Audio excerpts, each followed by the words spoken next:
الحمدللہ رب العالمین والصلاة والسلام علی محمد الامین۔ میرے دوستوں، ساتھیوں، واقعہ کربلا یعنی مقصد حسین سیریز کا دوسرا پارٹ آپ کے سامنے لے کے حاضر ہوا۔ میں نے پچھلی دفعہ آپ کے سامنے کچھ تمہیدی گفتگو کری تھی، انشاءاللہ آج اسی سلسلے کو میں آگے آپ کے سامنے لے کے چلوں گا۔ سب سے پہلے ایک چیز کی وضاحت کر دوں، جو پچھلی ویڈیو میں مجھ سے تھوڑا سا سلپ آف ٹنگ ہو گیا تھا، یعنی زبان اس میں پھسل گئی تھی۔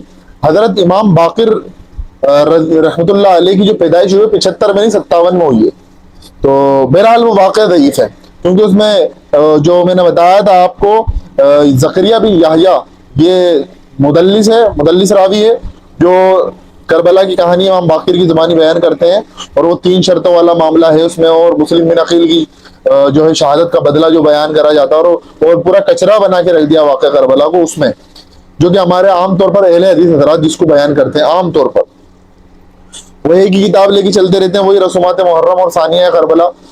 تو اسی طرح سے اس میں اسی واقعے کو جو ہے آگے جو ہے بیان کرا ہے نا، وہ خالد بن عبداللہ القصری، یہ جو ہے اس نے اس واقعے کو بیان کرا ہے۔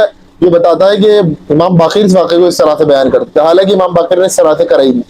یہ تو پوری کا پورا مقصد حسین کو ختم کر دیتا ہے، کیونکہ لعنت کرتا تھا حضرت علی پر اور اہل بیت کے اوپر مکہ کی ممبر پہ۔ تو یہ تو میں نے پچھلی ویڈیو میں وضاحت کر دی تھی جو مجھے یہاں کرنی تھی۔ اس واقعے کو جو ہے ایک بڑی شخصیت جو گزری ہیں ہماری اسلامی تاریخ کے اندر، جو جن کا ویڈیو ریکارڈنگ میں بڑی زبردست ہوئی، اللہ ان پر کروڑوں رحمت کرے، ان کی قبر کو نور سے منور کرے۔ انہوں نے جو دین کے لیے خدمات انجام دی، اللہ تعالیٰ قبول فرمائے اور جنت الفردوس میں ان کو اعلیٰ مقام عطا فرمائے۔ ڈاکٹر اسرار احمد رحمۃ اللہ علیہ، بہرحال انہوں نے اس معاملے سے رجوع کرا تھا نہیں کرا تھا وہ اللہ بہتر جانتا ہے، لیکن اس کے متعلق جو ہے اور علماء کرام نے بھی ان کو جو ہے اس پر متوجہ کروایا کہ یہ واقعہ جو آپ بیان کرتے ہیں یہ جو ہے صحیح نہیں ہے، حدیث میں فٹ نہیں بیٹھتا ہے واقعہ۔ ڈاکٹر اسرار نے اس واقعے کو بڑا ہی جو ہے وہ اہل حدیث کی جو ہے فکر پہ بیان کرا۔ اس میں مانتا ہوں کہ بڑی غلطی اہل حدیث کی، کیونکہ اگر ایک شخص سچا ہے وہ ساری بات سچ بولتا ہے، لیکن سچ میں کچھ جھوٹ ملا دیتا ہے تو لوگ تو اس کی ہر بات کو سچ مانیں گے نا۔ تو ڈاکٹر اسرار یہ سمجھتے ہیں اہل حدیث جو ہے حدیث کے اوپر ان کی زیادہ پکڑ ہے، یہ واقعے کو زیادہ اچھی طرح سے بیان کرتے ہوں گے، بہرحال انہوں نے اس میں ڈنڈی ماری ہے اہل حدیث نے۔ اور صلاح الدین یوسف جو میں نے آپ کو بیان کرا کہ انہوں نے کتاب لکھی رسومات محرم اور ثانیہ کربلا، اللہ ان کو بھی معاف فرمائے، ان کی بھی انتقال ہو چکا ہے اہل حدیث عالم پہ۔ تو دیکھیں یہ جو چل رہا ہے 1444 ہجری، اور آج جو ہے یہ مان کے چلے جولائی 14 جولائی ہے، یعنی 14 جولائی کو میں ریکارڈنگ کر رہا ہوں، اور 25 ذوالحجہ ہے آج کے دن۔ اب کچھ ہی دنوں میں جو ہے محرم کا مہینہ آنے والا ہے، جب یہ ریکارڈنگ ہو رہی ہے اس وقت کی تاریخ میں بتا رہا ہوں، اپلوڈ تو شاید 2-3 دن بعد ہوگی۔ تو میں نے بتایا تھا کہ معاملہ سارے جو بگڑے ہیں نا، یہ بگڑے ہیں سارے حضرت عثمان کی شہادت تھی، اصل تو وہاں سے بگڑتے چلے گئے۔ کچھ لوگوں نے حضرت عثمان کی شہادت کو ہی جو ہے خلافت کی مسرت تک پہنچنے کا بہترین راستہ سمجھ لیا۔ انہوں نے حضرت عثمان کی شہادت کو جو ہے جو ٹارگٹ کرا ہے کہ بس قصاص عثمان کے نعرے پر، انہوں نے بہرحال قصاص عثمان تو لینا نہیں تھا، انہوں نے خلافت کی مسند لینی تھی، وہ لے لی انہوں نے۔ پھر آپ جانتے ہیں کہ حضرت جو حضرت حسن والی ویڈیو ہے وہ ضرور دیکھیں، اس میں میں نے جو پورا واقعہ بیان کرا حضرت حسن کا کہ ان کی شہادت کیسے ہوئی۔ میں چاہتا ہوں کہ آپ لوگ اس ویڈیو کو بھی دیکھیں، جب ہی سمجھ میں آئے گا نا۔ حضرت حسن نے جو ان کو خلافت سونپی، کیونکہ انہوں نے کہا تھا، دیکھیں پہلے تو امیر معاویہ خود یہ بات کہتے تھے کہ مجھے آپ جو ہے قصاص عثمان لیں، حضرت علی سے بھی یہی کہہ رہے ہیں، حضرت حسن سے بھی یہی کہہ رہے ہیں۔ پھر بعد میں انہوں نے آ کے خلافت کی جو ہے دعوے داری کر دی، حضرت حسن کو پیغام بھیجا کہ صرف ہم آپ سے اتنا چاہتے ہیں کہ آپ جو ہے مجھے خلافت دے دیں، یعنی یہ بادشاہت مجھے دے دیں، کیونکہ وہ تو پہلے بادشاہ ہے نا۔ اللہ کے رسول نے ارشاد فرمایا تھا میری امت کی تباہی قریش کے چند چھوکروں کے ہاتھ ہوگی، اور وہ ہوئی چند چھوکر۔ عبداللہ ابن سبا کا نام لگاتے ہیں، عبداللہ ابن سبا حضرت علی کی دور کا بندہ ہے، حضرت عثمان کی شہادت میں اس کا کوئی رول نہیں ہے۔ اللہ کے رسول نے کہا قریش کے چھوکروں کے ہاتھوں ہوگی۔ ابن سبا کے بارے میں نہیں، یہودی تھا وہ، تو بعد میں الوہیت کا عقیدہ رکھتا تھا حضرت علی کے بارے میں، حضرت علی کو خدا مانتا تھا معاذ اللہ، وہ تو بعد کی پرسنالٹی، حضرت علی نے اسے خود زندہ جلوایا۔ یہ ابن سبا کا معاملہ نہیں تھا، حضرت عثمان کی گورنر کی گڑبڑی تھی، اس کی وجہ سے حضرت عثمان کے پروٹیسٹ کرنے جو لوگ آئے حضرت عثمان کے پاس مدینہ میں، پھر انہی میں سے کچھ جذباتی قسم کے لوگ، اللہ ان کو جو ہے ان کا حساب کتاب لینے والا ہے کہ انہوں نے خلیفہ راشد کو قتل کر دیا، بڑی بات ہے۔ شہید کر دیا. تو بہرحال یہ جو معاملہ تھا، حضرت امیر معاویہ نے پھر حضرت حسن سے کہا کہ مجھے آپ جو ہے خلافت دے دیں. بعد میں خلافت کے مدعی ہو گئے، ابھی تک قصاص عثمان کا معاملہ تھا. پھر انہوں نے حضرت حسن نے ان کو ایکسپوز کرنے کے لیے ان کو خلافت دی، یعنی وہ بادشاہت بنی. پہلے بادشاہ اسلام کے پہلے بادشاہ یہ بنے. دوسرا بادشاہ ان کا بیٹا یزید بنا. یزید تو لعنتی تھا. اب ایک بات میں آپ کے سامنے اور وضاحت کر دوں گا کہ دیکھیں یزید اگر شرابی، کبابی، جواری، زانی وغیرہ جو بھی تھا ہوگا، بہرحال اصل معاملہ اس کا یہ نہیں کہ وہ زانی آ گیا تھا یا بے نمازی تھا اس وجہ سے ہم اس کی مخالفت کرتے، نہیں. اصل میں جس طریقے سے وہ خلافت کی مسند پر آیا ہے وہ غلط تھا. اس طریقے سے اگر بڑا ولی اللہ بھی کوئی ہوگا نا اور وہ آئے گا تو وہ بھی غلط ہے. خلافت کا ایک پروسیجر ہے، اس پروسیجر کی طریقے سے ہی کوئی خلافت کی مسند پر بیٹھ سکتا ہے، ورنہ نہیں بیٹھ سکتا. وہ ہے مسلمانوں سے چنے. مسلمان میں کون؟ مسلمانوں میں وہ لوگ چنیں گے جو کہ مسلمانوں کے نمائندے ہوں گے. مثال کے طور پر 4 جنے تھے اس دور کے اندر، ابن زبیر، عبداللہ ابن زبیر، عبداللہ ابن عباس، عبداللہ ابن عمر، عبداللہ حسین بن علی، اور اسی طرح سے عبد الرحمن بن ابی بکر. یہ 4-5 لوگ تھے، لیکن یہ 4-5 لوگ نہیں تھے، ان کے پیچھے پوری کی پوری امت کھڑی ہوئی تھی. آپ کیا مانتے ہیں؟ کانگریس، راہل گاندھی جو اکیلا انسان ہے، راہل گاندھی کے پیچھے کانگریس کھڑی ہے، پوری کتنی بڑی آبادی اس کے پیچھے کھڑی ہے. اگر راہل گاندھی کسی کو سپورٹ کرتا تو پوری کانگریس اس کو سپورٹ کر رہی ہے.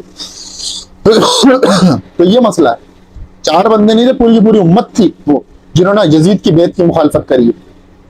تو حضرت امیر معاویہ نے بہرحال شرطیں رکھی کہ آپ خلافت ہمیں دے دیں اور ہم آپ کو جو ہے جو شرطیں آپ کہیں گے وہ مانیں گے. بہرحال انہوں نے ساری شرطیں جو پچھلی ویڈیو میں نے رکھی ایک بھی نہیں مانی، صرف خمس والی شرط مانی کہ جو اہل بیت پر جو ہے صدقہ حرام ہے تو ان کو خمس دیا جاتا ہے، 5واں حصہ مال غنیمت کا، وہ دیا جاتا رہا. بس اسی پر عمل ہوا.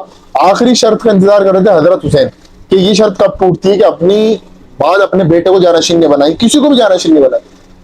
جب حضرت حسن جن سے آپ کا صلح ہوئی تھی ان کی وفات ہو گئی، وفات تو شہادت ہوئی، زہر دے کے شہید کرا، بینیفیشری نے شہید کرا. تو حضرت حسن کی 50 ہجری میں شہادت ہو گئی.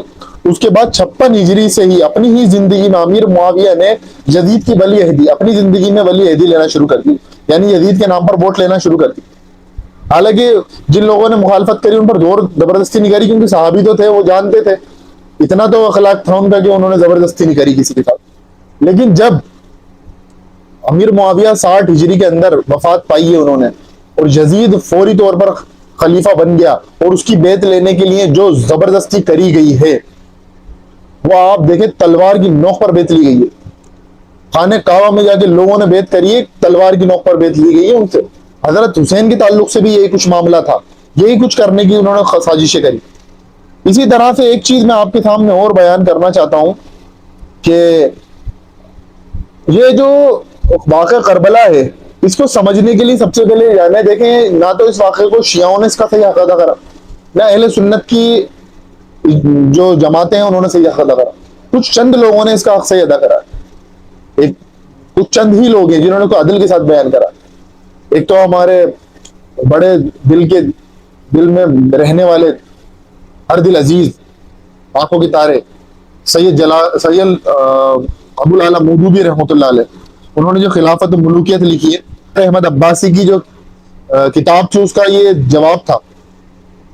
خلافت معاویہ و یزید جو نام سے انہوں نے کتاب لکھی، اس کا جواب انہوں نے لکھا مولانا مودودی رحمۃ اللہ علیہ نے خلافت و ملوکیت کے نام. بڑی زبردست کتاب لکھی ہے سید ابو العلا مودودی نے. اسی طرح سے دوسری کتاب یہ آپ میرے پیچھے ہی دیکھ رہے ہوں گے، دونوں جس کتابیں، یہ مقصد حسین حضرت مولانا اسحاق رحمۃ اللہ علیہ نے، ان بندوں نے واقعہ حق ادا کرا ہے. اس طرح سے اور بھی عالم دین ہے جنہوں نے لکھی، لیکن وہ ابھی عروج پر نہیں ہے. ایک دو اسپیکرز بھی ہیں، انہوں نے بھی ماشاءاللہ بہت اچھے انداز میں جو ہے اس واقعے کو بیان کرا. اسی طرح سے آپ دیکھیں کہ جب امیر معاویہ رضی اللہ تعالیٰ عنہ کی وفات ہو گئی تو یزید خلیفہ بن گیا.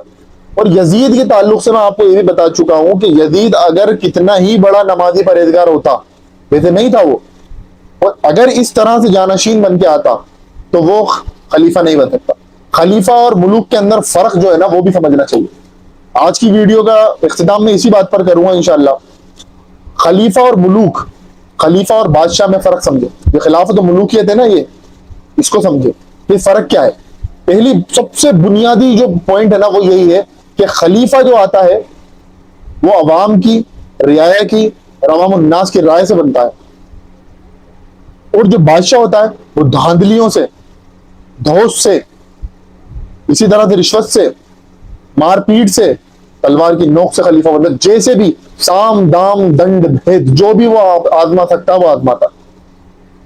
اللہ کے رسول علیہ الصلوۃ والسلام نے ارشاد فرما دیا تھا، اپنی وفات سے چند دن پہلے آپ نے خواب دیکھا اور آپ نے سنایا وہ خواب کہ میں نے خواب دیکھا کہ بنو مروان کے بندر میرے منبر پر اچھل رہے ہیں۔ اس کے بعد اللہ کے رسول کو کسی نے مسکراتا ہوا نہیں دیکھا۔ یہ دکھ تھا، یہ قیامت برپا ہو گئی تھی، یہ بیڑا ڈوب گیا تھا دین کا۔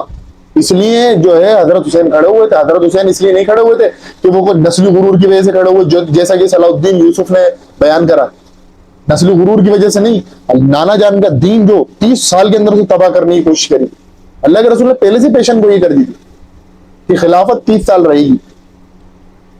حضرت سفینہ رضی اللہ تعالیٰ عنہ کی جو حدیث وہ اپنے شاگرد کو بتاتے ہیں کہ مجھے اللہ کے رسول سے میں نے سنا کہ خلافت 30 سال رہے گی میرے بعد، یعنی اللہ کے رسول کی وفات کے بعد۔ انہوں نے گنائے بھی، ابوبکر کے 2 سال، عمر کے 10 سال، عثمان کے 12 سال اور علی کے 6، اور اس میں حضرت حسن بھی شامل ہے، 6 مہینے حضرت حسن۔ حضرت علی کے حضرت حسن کے ملا کے پورے 6 سال بن جاتے ہیں۔ حضرت علی نے 5.5 سال اور حضرت حسن نے 6 سال جو ہے اس خلافت کا والا، صحیح 30 سال بعد ملوکیت آ گئی۔ اور اس کی تعلق سے اللہ کے رسول نے ایک حدیث اور بیان کر دی کہ میں تمہارے بیچ رہوں گا جب تک اللہ چاہے گا، اور ایک دن مجھے اللہ تعالیٰ تمہارے بیچ میں سے اٹھا لے گا۔ پھر اس کے بعد آئے گی خلافت علی بن حاج النبوہ، وہ بھی تمہارے بیچ رہے گی جب تک اللہ تعالیٰ اسے رکھے گا، پھر اس کے بعد اسے بھی اٹھا لے گا۔ پھر اس کے بعد آئے گی ملکن عزن، کاٹ کھانے والی ملوکیت۔ پھر اس کے بعد آئے گی ملکن جبریہ، ہوا حضرت علی کے ساتھیوں کو، حضرت حسن کے ساتھیوں کو چن چن کے قتل کرا گیا، شہید کرا گیا۔ حجر ابن عدی والی ویڈیو آپ ضرور دیکھیے گا، میں نے بنائی تھی۔ حجر ابن عدی کو کس بنا پر قتل کرا گیا، کس بنا پر شہید کرا، اور انہوں نے کہا امیر معاویہ کے دور میں شہید کرا گیا، کوئی غلطی نہیں تھی ان کی، کس بنیاد پر شہید کرا آپ ویڈیو دیکھ۔ اور انہوں نے کہا کہ مجھے انہی خون آلود کپڑوں اور انہی زنجیروں کے ساتھ دفنانا، اس رات پر میں معاویہ کا گریبان پکڑوں گا۔ کتنی بڑی بات ہے، سوچنے والی بات ہے کہ یہ بڑا معاملہ ہے جس کو سمجھنا چاہیے کہ دین صرف نماز، روزہ، حج، زکوٰۃ کا نام نہیں ہے، بلکہ یہ سسٹم آف لائف ہے، وے آف لائف ہے، کانسٹیٹیوشن آف وومن ہے، اور ریاست کا جو ہے پورا قانون ہے۔ اس کو سمجھنا چاہیے کہ ہمارا دین صرف اس چند چیزوں کے آگے پیچھے گھومتا ہے۔ صرف یہ تو نظام حکومت سکھاتا ہے، عدل انصاف سکھاتا ہے کہ سب اللہ کے نام نگاہ میں برابر ہے، سارے مسلمان، کوئی اونچا کوئی نیچا نہیں، سب کے حقوق دیے جائیں گے، اور خلیفہ جو ہوگا وہ اللہ کا نمائندہ ہے، اللہ کے قوانین کو نافذ کرنے والا ہے۔ یہ ملک جو ہوگا جہاں پر اقامت دین اور اللہ کی حکومت قائم ہوگی، وہ رعایا کی حکومت ہے وہ اصل میں۔ خلیفہ تو اس کام کو کرنے والا، خلیفہ ایک طرح سے آپ یہ لیں اس رعایا کا کام چلانے والا ہے، اس ریاست کو چلانے والا ہے، اس سے زیادہ اور خلیفہ کی کوئی حیثیت نہیں۔ آپ دیکھیں حضرت عمر کے دور کے اندر، حضرت عمر کے پاس سے ملنے کے لیے ایک عیسائی سفیر ملنے کے لیے آپ سے آیا، رومن سفیر، رومن امپائر کا۔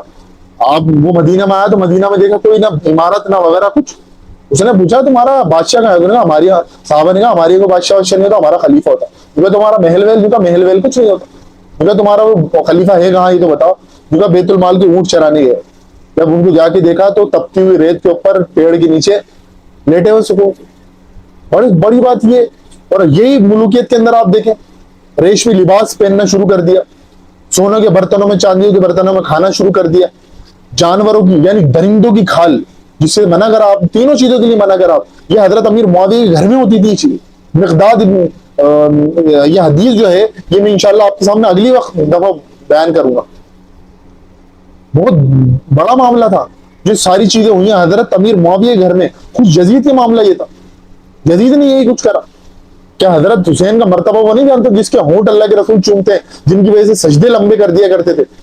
کیا ان کا مقام نہیں جانتا تھا؟ ان کے ساتھ یہ سلوک کرا گیا، حضرت حسین کے ساتھ یہ سلوک کرا گیا کہ ان کے اہل خانہ کو 72 ساتھیوں کو، اور ان کے جو بھی اور ساتھی بعد میں رات کے اندھیروں میں ان سے آ کے ملے حضرت حسین سے، تقریباً 150 افراد شہید ہوئے حضرت حسین کے ساتھ۔ اب بتائیں آپ، ان کو ایسا پہلے تو ان کو قتل کرا گیا۔ حضرت حسین ایک ایک لاش کو لاتے، کبھی اپنے بیٹے کی، کبھی اپنے چاچا زاد بھائی کی، سب کی لاشوں کو لا کے خیمے کے پیچھے رکھتے اور کہتے کہ اللہ تعالیٰ اس قربانی کو قبول فرما۔ اللہم تقبل ھذا القربان، کہ اللہ تعالیٰ اس قربانی کو قبول فرما. لاشوں کو رکھ رہے ہیں. اور پھر اس پہ بھی بس نہیں کرا انہوں نے، جب آخری میں حضرت حسین کو بھی شہید کر دیا، پھر لاشوں پر گھوڑے دوڑوائے گئے، لاشوں کے سر اتار لیے گئے، ان کو نیزوں پر رکھا گیا، اچھالا گیا. اس کے بعد اسے پہلے کوفہ لے کے گئے، پھر اسے شام لے کے، یہ معاملہ کرایا. اور میں بتاؤں آپ کو، جسم نہیں دفنائے گئے، کیما اور بوٹیاں دفنائے گئے. کتنا برا معاملہ ہے اہل بیت کا. یہ کیا یزید کو معلوم نہیں تھا؟ کیسے معلوم ہو؟ جاہل قسم کا شخص، اس کو کیسے معلوم ہوتا؟ اس کی پرورش عیش اور عشرت میں ہوئی.